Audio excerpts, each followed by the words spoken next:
విడిపోయిన వెంటనే చంద్రబాబు నాయుడు గారి ప్రభుత్వం సుమారు 30,000 కోట్ల రూపాయలు రెవెన్యూ డెఫిసిట్ మాకు వస్తుంది, అది ఇందులో కూడా పెట్టారు, యాక్ట్లో కూడా పెట్టారు అని చెప్పంటే దాన్ని 3,000కో 4,000కో కుదించేశారు. అది మొన్న జూన్ 2వ తారీఖున కరెక్ట్ ఫిగర్స్ కూడా ఇచ్చాను మీకు.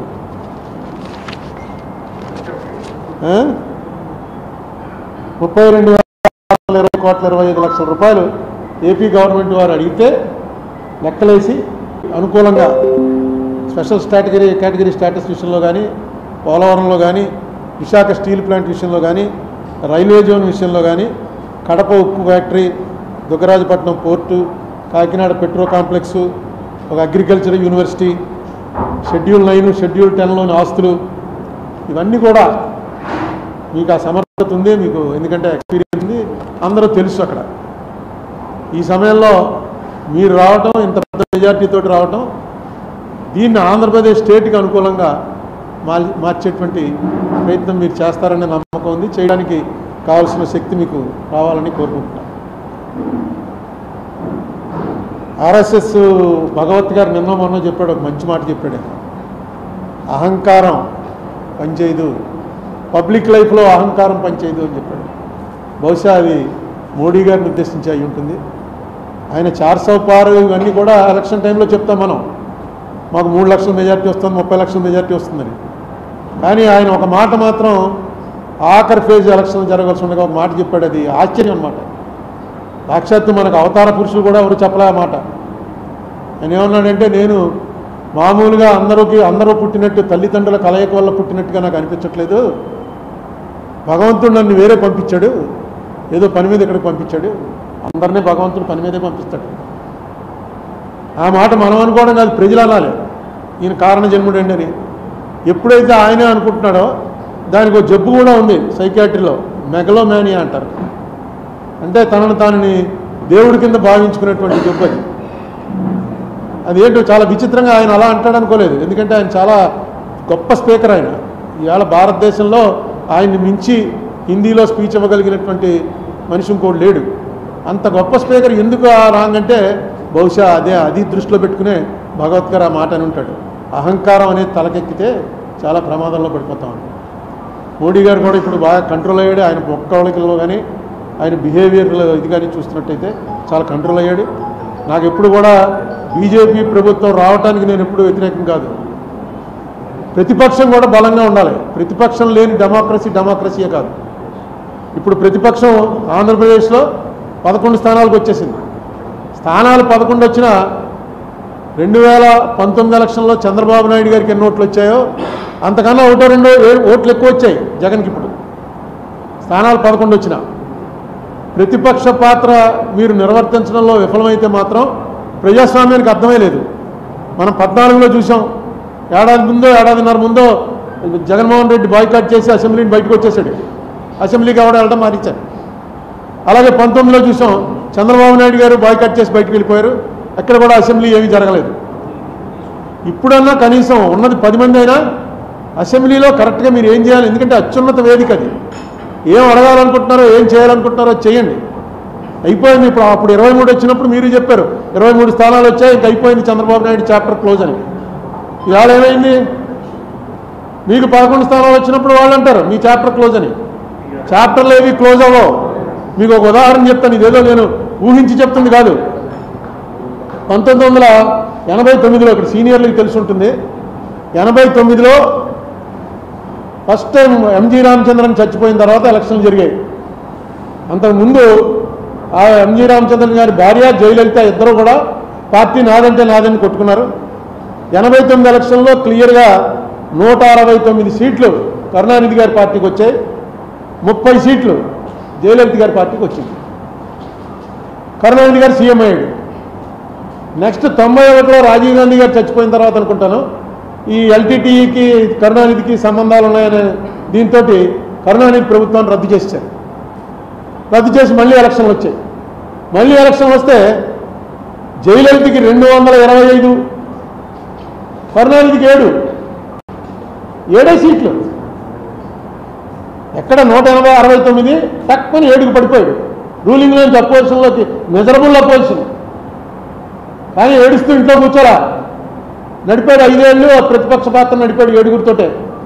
నడిపి 96 వచ్చేటప్పటికి కరుణానిధికి 221, జయలలితకి 4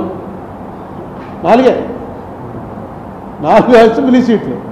లాస్ట్ టైం 7 వచ్చిన వాడేమో 221 పెరిగాడు, 225 వచ్చిన వాళ్ళు 4కు తగ్గారు.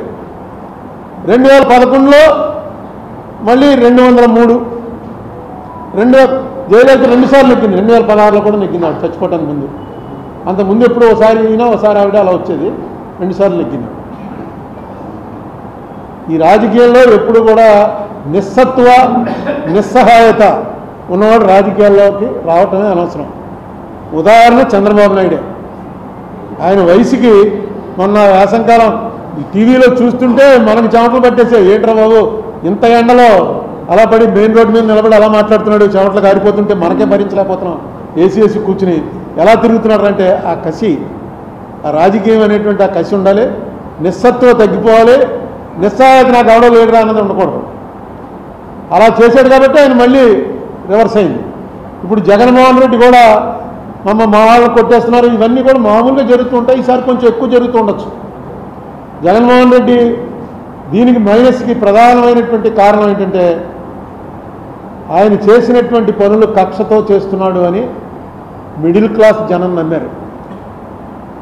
ఆయన చేస్తున్నటువంటివి రూల్ ప్రకారం చేశాడా, రూల్ ప్రకారం చేయలేదా అన్నది పక్కన పెట్టి, రూల్ ప్రకారం చేసినా రూల్ ప్రకారం కాకపోయినా ఇది కక్ష పట్టి చేస్తున్నాడు అని ఖచ్చితంగా మెజారిటీ ప్రజలు నమ్మారు.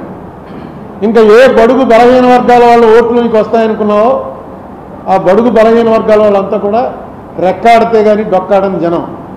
ఆ జనానికి 50 రూపాయల లిక్కరు 200 రూపాయలు దాటిపోతే తాకుండా ఉండలేని పరిస్థితి అనేక సంవత్సరాల నుంచి అలవాటు చేసాం.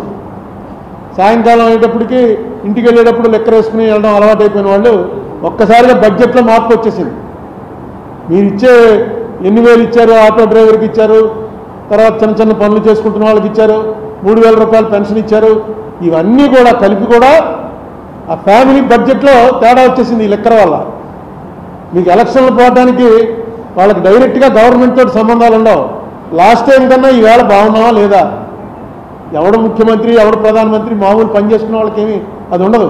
ఉల్లిపాయ రేటు గురించి ఒక గవర్నమెంట్ పడిపోయింది ఢిల్లీలో, నా బహుశా 77లోనో 80లోనో ఉల్లిపాయ రూపాయి ఉండేది 5 రూపాయలు అయింది. అంతే, వాళ్ళకి ఉల్లిపాయ నిత్యావసర వస్తువు తక్కువ ప్రభుత్వాన్ని దించేశారు. అలాగే ఇక్కడ సారా అన్నది ఎంత బలంగా పనిచేసిందంటే అది మొట్టమొదట పాపం ఫస్ట్ ఈ విషయం కనిపెట్టినవాడు ఎవడంటే స్టేట్ లెవెల్ లీడర్స్లో మన రాజమండ్రి ఆయన సోమవీర్రాజు లిక్కర్ రేట్లు ఎక్కువైపోయి 50 రూపాయలకి ఇస్తాం మేము వస్తే అని అంటే ట్రోలింగ్ చేసి తెగదిట్టేశారు సోమవీర్రాజుని. అదే చంద్రబాబు నాయుడు గారు డైరెక్ట్గా మీటింగ్లోకి వచ్చి చెప్పాడు 50 రూపాయలకే మీకు నాణ్యమైన లిక్కర్ ఇస్తాను మేము వస్తే అని. అది పనిచేసింది. సోమవీర్రాజు ఆ ముందే చెప్పాడు అది, ఎందుకంటే అతనికి ముందే వెలిగింది ఇది. దీనివల్ల చాలా ఫ్యామిలీస్లో చాలా ఇబ్బందులు అయిపోతున్నాయి ఆర్థికంగా. తర్వాత ఇంకా చంద్రబాబు నాయుడు గారు చేయవలసిన 1-2 పనులు ఏంటంటే డీలిమిటేషన్ వస్తుంది. డీలిమిటేషన్ వచ్చి సీట్ల సంఖ్య 700 దాటిపోతుంది. అందుకే పార్లమెంట్ కొత్త బిల్డింగ్ కూడా 700 దాటిన వాళ్ళు 800 మంది పట్టేలా కట్టారు.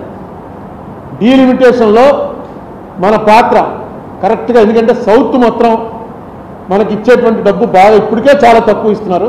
అది నేను అనేసార్లు మీకు లెక్కలన్నీ చెప్పాను. మనం ఆంధ్ర నుంచి 100 రూపాయలు వాళ్ళకి ఇస్తుంటే, కేంద్రానికి వెళ్తుంటే ఆంధ్ర నుంచి మనకి వెనక్కి వచ్చేది 63 రూపాయలు మాత్రమే వస్తుంది. అదే ఉత్తరప్రదేశ్కి 100 రూపాయలకి 120 రూపాయలు వెళ్తుంది, బీహార్కి 140 రూపాయలు వెళ్తుంది. కారణం ఏంటంటే జనాభా. ఈ జనాభా తగ్గించమని కేంద్ర ప్రభుత్వం వాళ్ళు పెట్టినవన్నీ కూడా మనం ఫాలో అయ్యాం. సౌత్లో జనాభా తగ్గించాం, దానికి పనిష్మెంట్ ఇవ్వకూడదు కదా. జనాభా తగ్గించేందుకు మనకి ఏదో ఇంటెన్సివ్ ఇవ్వాలి. అది కాకుండా ఇప్పుడు పనిష్మెంట్ దిశలోకి పోతుంది. ఇక రేపు పార్లమెంట్లో పరిస్థితి ఎలా వస్తుందంటే సౌత్ అంతా కలిపి 200 సీట్లు కూడా ఉన్నాం, వాళ్ళు 600 సీట్లు పెరిగిపోతారు జనాభా లెక్క. పెరిగిపోతే వచ్చేటువంటి ప్రమాదం, సౌత్కి వచ్చేటువంటి ప్రమాదాన్ని ఎలా నివారించాలి అనే విషయం కూడా సౌత్లో ఇప్పుడు ఉన్నటువంటి లీడర్స్లో చంద్రబాబు నాయుడు గారికి కనెక్షన్లు ఉన్న లీడర్ కాబట్టి, అన్ని పార్టీల్లో కనెక్షన్లు ఉన్నాయి కాబట్టి ఆయన చేసి దాని విషయం కూడా దృష్టి పెట్టాలి. తర్వాత ఈవీఎంలు, ఫస్ట్ ఈవీఎంలు తప్పు అని చెప్పింది చంద్రబాబు నాయుడు గారే. ఆయనతో పాటు ఉండేటువంటి ఆయన పార్టీ లీడర్ ఒక ఆయన హరిప్రసాద్ గారని ఆయన అయితే అరెస్ట్ కూడా అయ్యాడు. ఆ ఈవీఎంలు చూపించి ఇవి ఎలా పనిచేయవో అన్నీ చూపించాడు ఆయన. ఎక్కడ నొక్కితే ఎక్కడికో వెళ్ళిపోవటం ఇవన్నీ ఎలా ఉంటాయో చూపించాడు. చూపించిన ఆయన వాళ్ళు మీకు ఇప్పటికి కూడా ఈవీఎంల గురించి మొట్టమొదట మాట్లాడింది ఎవరా అని చూస్తే మనం చంద్రబాబు నాయుడు గారే అప్పొచ్చేసాడు. దీని మీద కూడా ఏదైనా చేయండి. ఇవాళ ఎవరో వీడియో పంపారు, 20 లక్షల ఈవీఎంలు అసలు కనపట్టలేదుట. 60 లక్షల ఈవీఎంలకు ఆర్డర్ ఇచ్చారు, ఇంపోర్ట్ చేసుకున్నారు, 40 లక్షలు వాడారు. మిగతా 20 లక్షలు ఎక్కడో ఉండాలి కదా. ఎక్కడున్నాయని రైట్ టు ఇన్ఫర్మేషన్ అడిగితే ఎలక్షన్ కమిషన్ వాళ్ళు మాకు 40 లక్షలు ప్రభుత్వం ఇచ్చారు, 40 లక్షలు వాడామంటే మాకు తెలియదు అన్నట్ట. ప్రభుత్వాన్ని అడిగితే ప్రభుత్వం మాకేం తెలిసి ఎలక్షన్ కమిషన్ అడగండి అంటారు. 20 లక్షల ఈవీఎంలు దింపారు, అవి ఏమైపోయో తెలియట్లేదని ఈవేళ ఒక పెద్ద లీడరు, ఆయన కమ్యూనిస్ట్ లీడరు, ఆయన పెట్టాడు 20 లక్షలు ఏమైపోయాయి. ఇలాంటి వాటిని అన్నిటి నుంచి కూడా ప్రజల్లో అసలు అనుమానమే రాకూడదు. మనం వేసిన ఓటు కరెక్ట్గా దానికి వెళ్తుందా, ఇది మారిపోతుందా అనేటువంటి అనుమానమే రాకూడదు. చంద్రబాబు నాయుడు గారు ఆ విషయం మీద కూడా ఆయన దృష్టి పెట్టాలి. ఎందుకంటే మంచి అవకాశం వచ్చింది. బీజేపీ ఎన్డీఏ కూడా ఎన్డీఏకి ఇండియాకి ఓన్లీ 2%, 2 కూడా పూర్తిగా లేదు, 2% ఓట్స్ డిఫరెన్సే ఉంది ఇండియా గ్రూప్కి ఎన్డీఏకి. సీట్లు వీటిలో చాలా తేడాలు వస్తాయి.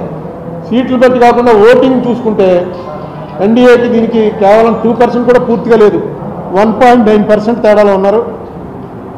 ఇది మంచి అవకాశం. ఈ మంచి అవకాశాన్ని చంద్రబాబు నాయుడు గారు సద్వినియోగం చేసుకోవాలని కోరుకుంటున్నా. మనకు కూడా ఇక్కడ ఇటువంటి వీళ్ళు కూడా వైసీపీ వాళ్ళు కూడా ఏం డిస్కరేజ్ అవ్వాల్సినటువంటి అవసరం లేదు. 26 సీట్లు వచ్చాయి. గుర్తు చేసుకోండి, 94లో నేను ఫస్ట్ అసెంబ్లీకి పోటీ చేసినప్పుడు పివి నరసింహారావు గారు ప్రధానమంత్రిగా ఉండగా ఇక్కడ కాంగ్రెస్కి వచ్చినటువంటి సీట్లు 26 మాత్రమే. ఏది 294కి 26, 296కి 26 వచ్చింది. మళ్ళీ ఎలక్షన్ 96 నుంచి 99లో కొంచెం పెరిగాం. 2004 వచ్చేటప్పటికి 181 సీట్లతో అధికారంలోకి వచ్చాం. రెండే పార్టీలు ఉన్నప్పుడు, ఇప్పుడు రెండే పార్టీలు ఉన్నాయి ఇక్కడ. మిగతా పార్టీలు ఎవడో ఒకటి జారపడాలి. ఒకటి జగన్మోహన్ రెడ్డి పార్టీ, ఒకటి నారా చంద్రబాబు నాయుడు పార్టీ. ఈ రెండే పార్టీలు ఉన్నప్పుడు ఇలాంటివి సాధ్యం అవుతాయి, వన్ సైడ్గా ఇటో వన్ సైడ్గా అటో. కాబట్టి వీళ్ళు డిస్కరేజ్ అయిపోక్కర్లేదు. వాళ్ళు కూడా ఏదో ఇంక అయిపోయింది స్మాష్, ఇంక జగన్ పార్టీ క్లోజ్ అయిపోయింది, ఇంకా మనమే అని వాళ్ళు అనుకోక్కర్లేదు. ఇక్కడ ఈవేళ ఉన్నటువంటి వాతావరణం చంద్రబాబు నాయుడు గారి ఎక్స్పీరియన్స్కి తగ్గట్టుగా రైట్ టైంలో రైట్ డెసిషన్ వచ్చిందని నేను అనుకుంటున్నాను. ఎందుకంటే ఇదే పాత్రలో ఇంకొకరు ఎవరు ఉంటే ఇంత బాగా ప్లే చేయలేదు. అంటే చేస్తారని నేను అనుకుంటున్నాను. ఇప్పటివరకు ఏమీ మొదలవలేదు, ఇంకా మంత్రివర్గం ఎవరెవరికి ఇచ్చారో కూడా తెలియలేదు. కానీ ఖచ్చితంగా చంద్రబాబు నాయుడు గారి ఇంపార్టెన్స్ ఢిల్లీలో చాలా పెరుగుతుంది. చంద్రబాబు నాయుడు అండ్ నితీష్ కుమార్ వాళ్ళు చెప్పినట్టుగా నడవలసినటువంటి అవసరం బీజేపీ మోడీ గారికి ఉంటుంది. దాన్ని ట్యాక్ట్ఫుల్గా స్టేట్ ఇంట్రెస్ట్కి చేసుకోవడంలో ఆయన కనుక కరెక్ట్గా పెడితే డెఫినెట్గా సక్సెస్ అయ్యే అవకాశం ఉంటుంది. అలాగే ఇప్పుడు ఆయన శిష్యుడే రేవంత్ రెడ్డి, శిష్యుడు అనొచ్చలేదో లేకపోతే కొలీగ్ రేవంత్ రెడ్డి పక్కన సీఎం అయి ఉన్నాడు. ఆయనతో కూడా షెడ్యూల్ 9, షెడ్యూల్ 10 వెంటనే సెటిల్ చేసుకోండి. మనకు ఎంత వస్తుందో చూడండి. అది కూడా మొన్న ఎఫిడేవిట్లో వేసిన ప్రకారం, మన ఏపీ గవర్నమెంట్ వేసిన ఎఫిడేవిట్ ప్రకారం చూసుకుంటే అది ఎంత రావాలి మనకి, ఇంతకుముందు చెప్పాను మీకు, అది దాదాపుగా 1,30,00,000 కోట్లు రావాలి. 1,30,000 కోట్లు, 1,30,000 కోట్ల రూపాయల్లో 58% మనకు రావాలి. షెడ్యూల్ 9, షెడ్యూల్ 10 అసెట్స్ వాల్యూ కడితే, ఈ వాల్యూ కట్టింది కూడా చాలా కాలం అయింది, ఇప్పుడు ఇంకా చాలా పెరుగుంటుంది. 1,42,000 అయితే అదే కరెక్ట్. 1,42,000 అది మనకు ఎఫిడేవిట్లో వేశారు. నేను వేసిన కేసులో ఎఫిడేవిట్లో 1,42,000 కోట్ల రూపాయలు అన్డిసైడెడ్గా ఉంది అని వేశారు. ఆ వేసిన దాంట్లో ఇప్పుడు మనకు ఎంత రావాలో అక్కడ ఉన్నది రేవంత్ రెడ్డి గారు, నెక్స్ట్ బెస్ట్ ఉన్నది బీజేపీ. అదే కేసీఆర్ గారు ఉంటే ఆయన నేను ఇంతకాలం ఇవ్వకుండా వచ్చేసాను, రేవంత్ రెడ్డి వచ్చి ఇచ్చేసాడు, చంద్రబాబు నాయుడుతో కలిసాను అనే అవకాశం ఉంటుంది. కానీ ఇప్పుడు కేసీఆర్ కాదు, అక్కడ 2 జాతీయ పార్టీలే ఉన్నాయి, బీజేపీ కాంగ్రెస్, వీళ్ళిద్దరూ కలిసే చేశారు ఆ యాక్ట్. అందుకని ఖచ్చితంగా యాక్ట్ ప్రకారం ఇంప్లిమెంట్ చేయండి అంటే రేవంత్ రెడ్డి గారు ఆల్రెడీ ఒక కమిటీ వేశారని మొన్న ఎప్పుడో పేపర్లో చూశాను. రేవంత్ రెడ్డి గారు ఖచ్చితంగా చంద్రబాబు నాయుడు గారు అంటే వీళ్ళిద్దరికీ కూడా కొంత పాత పరిచయాలు, ఆ క్లోజ్నెస్ ఉంది కాబట్టి దాన్ని కూడా స్టేట్ ఇంట్రెస్ట్కి వాడతారని వాడాలని కోరుకుంటున్నా. 1,42,000 కోట్లుగా చెప్పాను. తర్వాత మేము వేసినటువంటి ఏపీ రీఆర్గనైజేషన్ కేసులో కూడా ఇంకా జగన్మోహన్ రెడ్డి ప్రభుత్వం అందులో ఎఫిడేవిట్ వేసింది, వేసి కౌంటర్ వేశారు. ఆ కౌంటర్ వేసిన దాన్ని మీరు కొనసాగించండి, ఇంకొక పెద్ద ప్లేటర్ని పెట్టండి, పెట్టి దాని విషయం కూడా ఏపీ రీఆర్గనైజేషన్ కేసు మీద నేను వేసినటువంటి కేసులో మనం ఏదైతే అడిగామో రిలీఫ్, ఆ రిలీఫ్కి ప్రభుత్వం తరఫున ఎవరన్నా పెద్దవాళ్ళు వస్తే ఆ కేసు కూడా కరెక్ట్గా నడుస్తుంది. అలాగే నేను ఎప్పటి నుంచో చంద్రబాబు నాయుడు గారిని కలిసి కూడా అడిగాను. ఒకసారి పార్లమెంట్ లోక్సభలో 18/2/2014 నాడు ఏం జరిగింది? అనేక సార్లు మోడీ గారు, అమిత్ షా గారు రాజ్యసభలోనూ లోక్సభలోనూ చెప్పారు, ఆంధ్రప్రదేశ్కి జరిగినంత అన్యాయం ఇప్పటివరకు ఈ పార్లమెంట్ వచ్చాక ఎవరికీ జరగలేదు, మీరా మాకు పాఠాలు నేర్పుతారని కాంగ్రెస్ వాళ్ళని నిలదీశారు వాళ్ళు. మీరు ఒక్కసారి అడగండి ఏం జరిగింది, ఆ వేళ దాని మీద చర్చ పెడదామని. నా దగ్గర చాలా మెటీరియల్ ఉంది, అలా దాచుకుని ఉంచాను. ఆ వేళ ఎంతమంది హాజరయ్యారు, హాజరైన వాళ్ళందరూ సరిపోతారు? అసలు నిజంగా ఆ వేళ ఓటింగ్ పెడితే ఏపీ రీఆర్గనైజేషన్ పాస్ అవుతుందా యాక్ట్? బిల్లు యాక్ట్ అవ్వడానికి అవకాశం లేదు. అవన్నీ ఆధారాలతో ఉన్నాం. అసలు అక్కడ చర్చ పెట్టడానికి 10 ఏళ్ళు అయింది. వైసీపీ వాళ్ళు ఉన్నప్పుడు పెట్టలేదు, అంతకుముందు చంద్రబాబు నాయుడు గారు ఉన్నప్పుడు పెట్టలేదు. ఇప్పటికైనా ఒక చర్చ, ఒక చిన్న చర్చ మీద ఓటింగ్ కూడా ఓటింగ్ అక్కర్లేనటువంటి చర్చ ప్రజలకు తెలియటానికి. ఇన్ని ఆంధ్రప్రదేశ్లో ఉన్న మీడియా అంతా కూడా ఆవేళ దీన్ని వ్యతిరేకిస్తూ ఇక్కడ పనిచేశారు. అన్ని పార్టీల వాళ్ళు ఎక్సెప్ట్ సిపిఎం, జయప్రకాష్ నారాయణ, ఈ 2 పార్టీలు తప్ప అన్ని పార్టీల వాళ్ళు కూడా దీన్ని వ్యతిరేకించారు. ఏం జరిగిందో కూడా ఎవరికి తెలియదు. అయిపోయిందంటే అయిపోయిందన్నారు, తలుపులు మూసారు, టీవీ ఆపేశారు. ఏంటి కారణం ఉన్నదాన్ని మీరు చర్చ పెట్టమంటే 10 ఏళ్ళ నుంచి జరిగిన దాని గురించి కనీసం ఓ పోస్ట్ మార్టం అన్నా చేసుకుంటే ఇలాంటి ప్రమాదాలు ఇక ముందు జరగకుండా ఉంటాయి. అదొకటి. ఇప్పుడు మీరున్న పొజిషన్కి మీరు రేపు పార్లమెంట్ సెషన్ స్టార్ట్ అవగానే నోటీస్ ఇస్తే బడ్జెట్ సెషన్లోనే జరుగుతుంది. బడ్జెట్ కూడా జూలై ఆగస్టులో ఉంటుందని ఏదో ప్రకటన వచ్చింది. రేపు స్వేరింగ్ అయిపోగానే ఓ నోటీస్ ఇప్పించండి. ఓ నోటీస్ ఇప్పిస్తే వెంటనే దాన్ని అడ్మిట్ చేస్తారు, చేసి దాని మీద ఒక చర్చ. ఎందుకంటే కాంగ్రెస్ వాళ్ళు ఉన్నారు అక్కడ, బీజేపీ వాళ్ళు ఉన్నారు. వాళ్ళిద్దరూ కలిసి ఏం చేశారు, ఏం అఘాయిత్యం చేశారన్నది ఇమీడియట్గా తేలుతుంది. తేలటం వల్ల వచ్చేటువంటి ప్రయోజనం ఏంటంటే ఆంధ్ర వాళ్ళు వదలలేదురా, వాళ్ళకి జరిగినటువంటి నష్టం దేశం చేత ఒప్పించారు, ఆ వాళ్ళు తప్పు చేశారు మీరు అని యావత్ భారతదేశం చేత పార్లమెంట్లో ఒప్పించారు అనేటువంటిది చిన్న ఇది ఎఫెక్ట్ కాదు.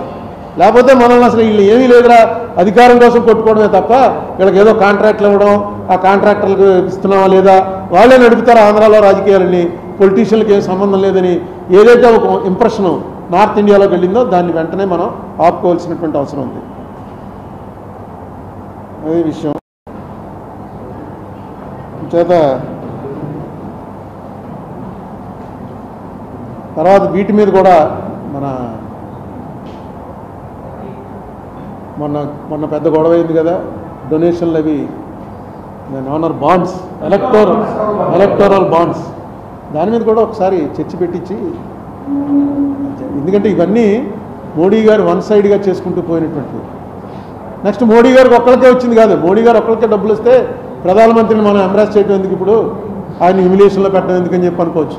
మీ పార్టీకి వచ్చింది, వైసీపీకి వచ్చింది, మన జనసేన పార్టీకి వచ్చింది, అన్ని పార్టీలకి వచ్చాయి ఎక్సెప్ట్ కమ్యూనిస్టులు యాక్సెప్ట్ చేయలే. అన్ని పార్టీలకి కూడా ఇచ్చారు. ఇచ్చిన దాని మీద అసలు ఏంటి, దీని వెనకాల ఉన్నది, ఎలా ఇచ్చారు, ఏ మనీ ఇచ్చారు, ఎక్కడి నుంచి ఇచ్చారు, వాళ్ళకి జరిగిన ఉపకారాలు ఏంటి, ఎందువల్ల ఇలా జరిగింది, ఇది అసలు కరెక్టా? అది కరెక్ట్ అనే అంటున్నాడు ఆయన. మోడీ గారు ఇప్పుడు కూడా ఏమన్నాడు, మొన్న ఎలక్షన్ మీటింగ్లో కూడా ఆయన కృష్ణుడితో పోల్చుకుంటూ చెప్పాడు, చూడండి ఎంత దారుణం అయిపోయిందో, కుచేలుడి దగ్గర అటుకులు తీసుకున్నందుకు కృష్ణుడి మీద ఎంక్వైరీ చేసే పరిస్థితులు వచ్చాయి ఈ దేశంలోనూ. అంటే ఈ డబ్బులు ఇచ్చిన వాళ్ళందరూ కూడా కుచేలులు, మోడీ గారు కృష్ణుడు, వాళ్ళ దగ్గర ఇదే ఏదో అటుకులు తీసుకుని తింటే దాని మీద కూడా ఎంక్వైరీలు వేయించి కమిషన్లు వేయించి కోర్టులకు ఎక్కుతున్నారు, చూడండి ఎంత అన్యాయమో అని చెప్పాడు ఆయన. అది నిజమా? అది ఎంత తెలుసుకోవడం కోసం. ఎందుకంటే ఈవేళ ఫస్ట్ టైం ఈ పరిస్థితి వచ్చింది. అంతకుముందు వాజ్పేయి గారి టైంలో చంద్రబాబు నాయుడు గారికి ఈ పరిస్థితి వచ్చినా ఈ ఎక్స్పీరియన్స్ లేదు. నెక్స్ట్ వాజ్పేయి గారు ఈ మనిషిలా కాదు, ఈ గవర్నమెంట్లా కాదు, వాజ్పేయి గారికి మోడీ గారికి చాలా తేడా ఉంది. సో ఇప్పుడు మోడీ అనేటువంటి ఒక పెద్ద ఏనుక్కి అంకుశం పట్టుకునేటువంటి అవకాశం చంద్రబాబు నాయుడుకి వచ్చింది. అంకుశమేమో Nitish Kumar. Please subscribe .news.